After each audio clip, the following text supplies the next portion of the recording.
এই ভিডিওতে আমরা গড় সংক্রান্ত একটি বেসিক সমস্যার সমাধান করব।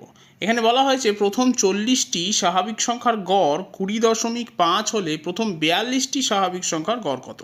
এখন যেহেতু প্রথম 40টি স্বাভাবিক সংখ্যার গড় 20.5, তাই প্রথম 40টি স্বাভাবিক সংখ্যার সমষ্টি হবে 40 গুণ 20.5, ক্যালকুলেট করলে পাবো 820।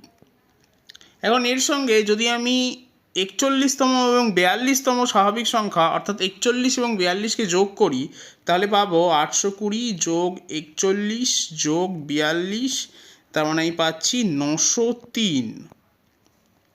এখন 903কে যদি আমি 42 দিয়ে ভাগ করি তাহলে পাবো গড়, তাহলে 42 দিয়ে ভাগ করলে আমি পাবো 21.5।